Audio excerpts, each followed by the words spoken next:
महत्वपूर्ण तो वाकई उसी सिस्टम का है जिस सिस्टम के आश्रय बार बार ये बहस हो रही है कि सिस्टम बदल गया है, तरीके बदल गए हैं।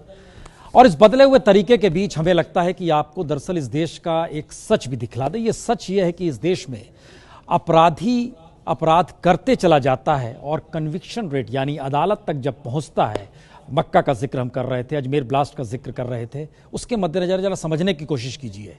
अपराधी छूट जाता है बड़ी तादाद में, लगभग 75% अपराधी छूट जाते हैं।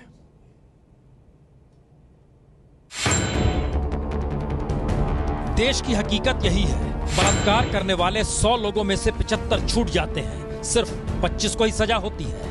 और यही हाल दलित उत्पीड़न के मामले में भी 100 में से सिर्फ 25 को ही सजा होती है, 75 छूट जाते हैं।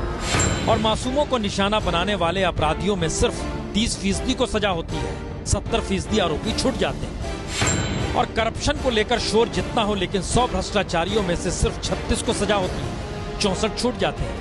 और देश में दंगा कराना तो शायद सियासत का खेल हो चला है, तभी तो दंगा कराने के 100 आरोपियों में से केवल 16 को ही सजा होती है। तो फिर देश में जांच में कोताही या कानून पालन करने में ढिलाई, या फिर कागजों पर न्याय या इंसाफ की बात।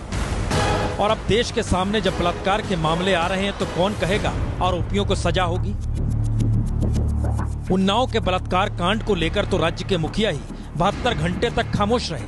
राज्य पुलिस ने पल्ला झाड़ मामला सीबीआई को सौंप दिया, तो कठुआ का बलात्कार का सच सामने आने में 3 महीने लग गए। सूरत में पुलिस ने यह कहकर पल्ला झाड़ना चाहा, पीड़िता लड़की गुजरात की नहीं। और रोहतक की तस्वीर इसलिए छुप गई क्योंकि देश में हंगामा कठुआ और उन्नाव को लेकर ज्यादा था। तो फिर सड़क पर इंसाफ की मांग के लिए उतरते इस गुस्से का क्या किया जाए? इन 2 तस्वीरों को देख लीजिए। निर्भया कांड ने देश के रोंगटे खड़े कर दिए थे, और कठुआ कांड के बाद देश समझ नहीं पा रहा कि बलात्कार थमे कैसे। क्योंकि देश चाहे कभी कभी जागता हो, पर आक्रोश लिए सड़क पर उतरता है।